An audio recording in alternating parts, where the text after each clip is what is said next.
I always try to tell how to say good morning in Japanese. I think someone knows about some of the Japanese, but this one is the konnichiwa and hello in Japanese. Ohayo is good morning in Japanese, so can you repeat me? Ohayo! Ohayo gozaimasu. Thank you very much. Thank you for coming early morning.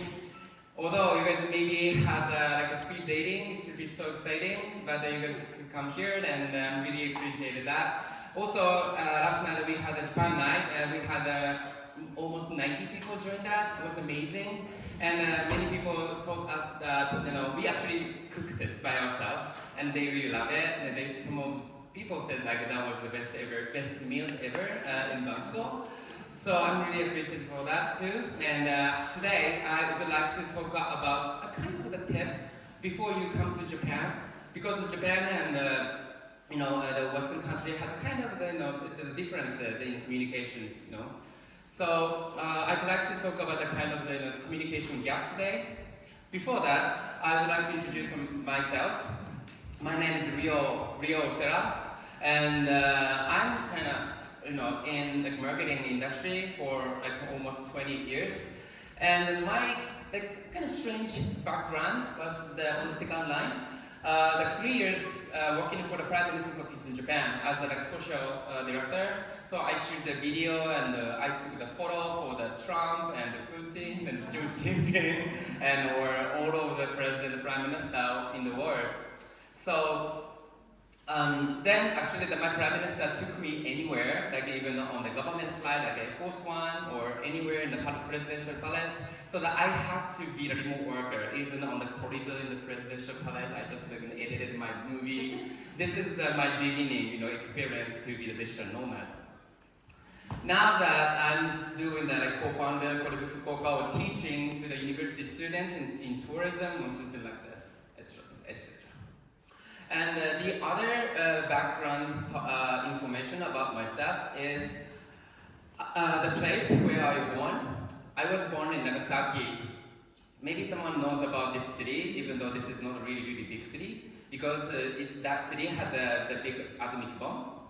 Then my grandmother, on the left side, she was a survivor from the bomb at the moment. She was 12 years old, and she somehow could survive from the bomb, and she could have the family, and she could have me. So, my ultimate life goal is how can I contribute to the world peace? What can I do that as the survivor family from the bomb, I should do something to the world? So that in my teenagers, I was looking for some the job opportunity in the United Nations, because at the moment I believe that the United Nations could do something for the world, but somehow, as you know now, it's still something happening in the wrong way. So I'm still chasing where is the best way, what's the best way. Then since I started to be a remote worker, then I started to get involved in the digital nomads community. Wow, digital nomads community is amazing. No matter where you're coming from, you can live together, work together in co-working space or living spaces, and people share the value, people share the knowledge. This is wow, this is what I want, what I'm looking for. Then I started to get in the community. Then me and there's another co-founder, Akina. We started Colive Fukuoka, because we want to bring the kind of this amazing vibes to Japan. So Colive Fukuoka is kind of like Bansko Nomad Fest, but in Japan. We put a bit of the matcha flavors and some ramens and ikigai concept. So when you come to Fukuoka, you're going to have amazing experiences in Japan. Also, you're going to learn something differences from your background as well. So please catch up, and we have the booth in the park, so if you're interested, please come and talk to us. So Colive Fukuoka is going to be the third year this year. Then we have many of the communication between the nomads and the Japanese people. And last year, or even from 2 years ago, we enjoyed the karaoke night. People love karaoke. Everybody asked me, today we're gonna go to the karaoke? This is absolutely different experience from the other country. So when you come to Japan, please enjoy the karaoke, of course. But in the karaoke, of course I love singing songs in karaoke, so I've been in karaoke for like 20 years since I was born, you know? Then, in Japan, if you go to karaoke together in groups, we have the packages, like 2 hours packages, or you can drink, or you can sing, you don't have to pay extra. But once, we had the nomad people, we had a bit of the problem in communication. Some people had to leave earlier, like in 1 hour, and they could have just one drink, they could have just one sing. Some people actually couldn't sing song because we have too many people. Then some people asked us, can we have a refund? Yeah. Right? Because it's reasonable, we just have just one drink, 1 hour, why don't we have to pay for 2 hours packages? Oh, this is the first experience. We never had that kind of a question with the Japanese people. We go to karaoke and people asking me to refund. Wow, because we already paid for the 2 hours packages, right? Then, wow, okay, I'm gonna pay you. I'm gonna refund because they have a big request. Then from my wallet, I pay back to these people. It's okay, because we don't want to say no. So Japanese people really need to say no. I mean, we can't. If people ask me, oh, okay, we're gonna do something. let me tell you the other sample, like in general. Okay, this is the first sample. If you're gonna ask me, like you're gonna have a party, then you're gonna ask us, you wanna come tonight? Then, okay, I'm a bit tired today, but I don't want to say no. Then I'm gonna say, well, keep in mind, even without saying I, I don't want to say even I, just will keep in mind in Japanese. And then you're gonna imagine like, okay, so you're gonna come, right? But then it means absolutely no, I won't.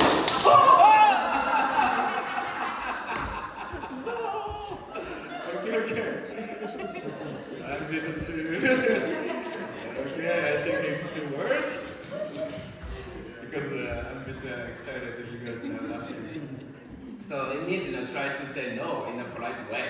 This is what I'm saying. And when you take the exam, and me, as a school side, when I say, oh, you failed, we actually say, cherry blossom falls. If you pass the exam, we say, your cherry is blossom. Even when you make it happen to date with someone, we also say, my cherry is blossom. Meaning it's not, I got a new girlfriend. Something like this. So, no, even the school don't want to say no, you cannot get in the school, but we say cherry blossom falls. When you have a home party again, and you also, as a host, gonna be a bit tired, you really want your friends to go home now, but you don't want to say, no, you cannot stay anymore, but we're gonna say, oh, you have a great watch. So that you're gonna say your time. That means, oh, it's time to go home now. But you don't really want to say, you cannot stay here anymore. This is what I do. Maybe some people know this kind of the accident. So now many tourists come to Osaka because for the expo.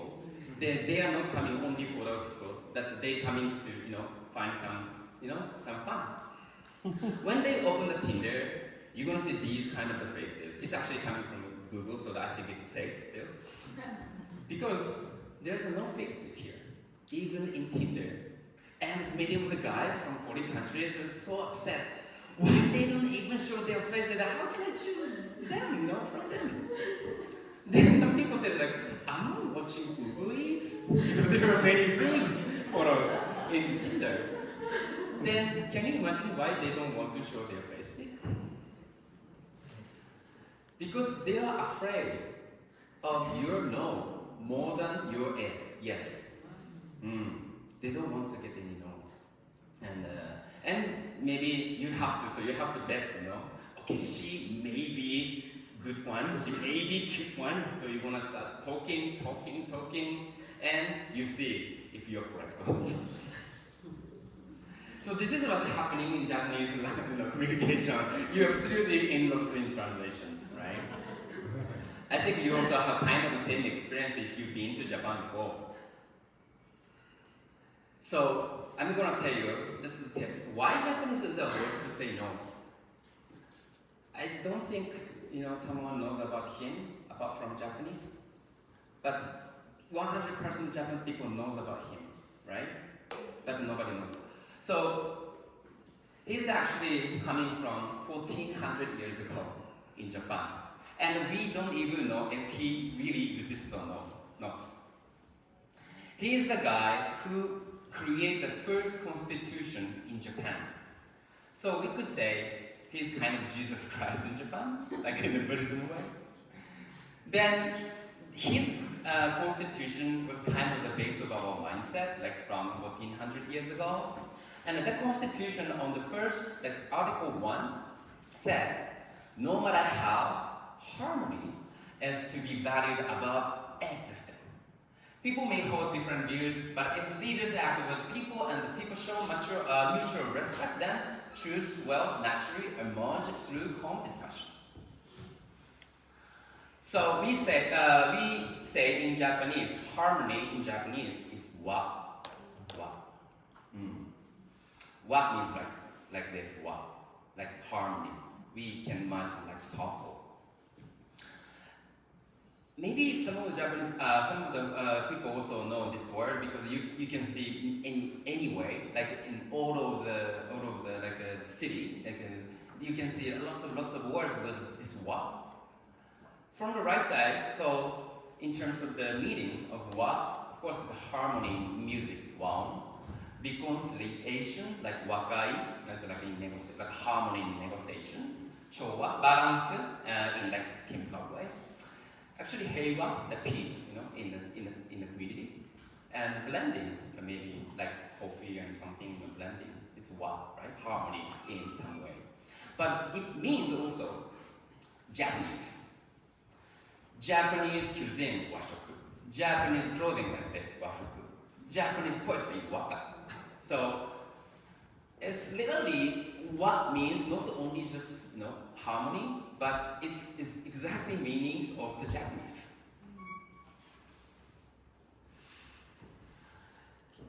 Harmony doesn't make any winner or loser. Harmony doesn't make any left or right, left or right, true or false, black and white. In our mindset, we always take care of the harmony. Try not to make any of the losers, any of the false, any of the bad things. This is our mindset. So there's another case when we had our conference in Japan, like a Bansko Nomad Fest. We try to make a lot of panel discussion other than the personal speakers like now. Because we thought the panel discussion creates a harmony with many of the ideas. But actually the global speakers, a bit of the claims to us, why are you guys making so many panel discussion? It's not boring. You should be having more personal speakers to be, standing up. Oh, okay, this is again. Welcome to Japan.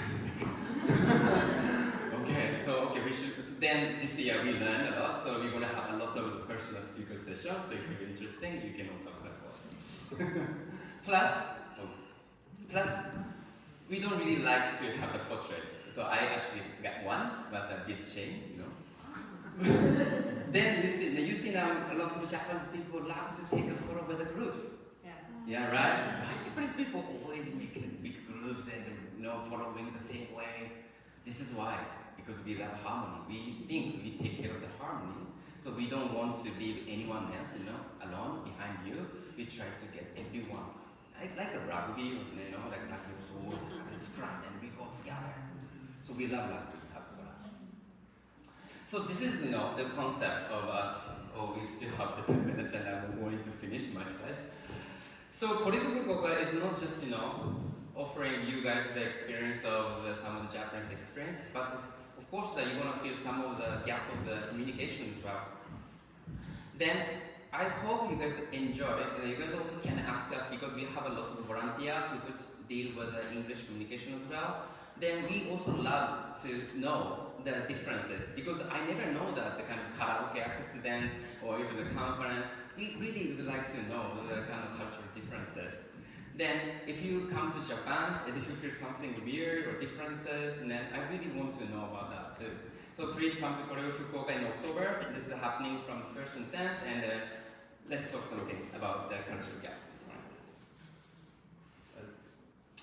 There is another slide, but it's gone now. Oh, sorry. So in the closing, I'd like to tell, this kind of harmony communication is so difficult because it's easier to decide who is the winner, who is the loser. It's really easier to describe yourself. I'm left or right? It's easier. That's why the world is going to more. People really love to go more simple way, so that people really try to make it simple to be divided. And I think, with the Japanese mindset, I think this is what's happening in the world, even in politics. Which side are you in position, in politics? We don't like that. This is what Japanese people think like that. For the peace, heiwa, so we put the wa in the words of the peace. So harmony creates a peace, which is not really simple, which is not really easy. It's really complicated. Then we call it gray zone. We love it gray zone, not to make it a simple way to divide it. Gray zone, maybe it's like a marble, black, white, and gray. White, there are many colors inside of the same harmony. But this is really complicated. This is really frustrating sometimes, stressful. But we try to make it more marble, as much as possible. This is what the Japanese people think. Why do you always treat it as a really more complicated way? Because this is our mindset, and we believe that this is the way of the creation of the peace.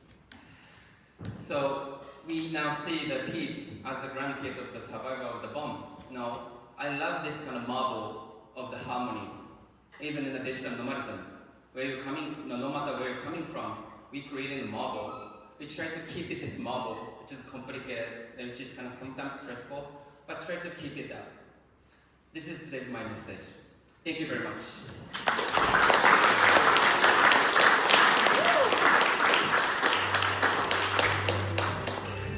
Great talk, Ryo. Really interesting talk there. I really enjoyed the content. The information about the karaoke bar was very interesting as well. All you can drink and all you can sing. Yes. I always sing too much. Great. So we've got our questions on the screen now. You can scan the QR code and ask your questions directly to Ryo, and we'll get them answered. While we're waiting for that, Ryo, what's your favorite karaoke song? Okay. Well, I like to scream in karaoke. Okay. As much as possible. So I love to sing Aerosmith. Aerosmith. Don't wanna. Yeah. That song. The one from Armageddon, right? The one from Armageddon. Yeah. That's a great one. Yeah. Let's see what we got. Right. While we're waiting for that, any questions from the audience? Put your hands up and I'll call you. Oh, we have a question right here. I adore Japan. It was such an incredible experience for me because everyone that I've met who's been before, they're like, oh, Japan's amazing, it's amazing. I was thinking, you're exaggerating. There's no way this place is that amazing. And then I went, and I was like, this is the coolest place I've ever been. So my question is, I also like to make local friends, but I found it difficult. So do you have any recommendations on how to integrate yourself, especially if you don't speak Japanese? Okay, so first of all, Japanese people speak, I think they know English because we have the high level education system. So we learn English enough to communicate with them. But the problem is just no opportunity to talk with someone because we have only the Japanese community in our friends. So even although they don't look like speaking English very well, but I would like you to ask you to talk to them in English, maybe in an easier way. Then they love to have the communication in some way. So first of all, I just you can try to enjoy some of the like lost in translation. Maybe now you can use the Google Translation now, right? And this is also the tips to communicate with the Japanese community. If you could drink alcohol, did you feel that? I definitely did that. They have the totally different personalities when they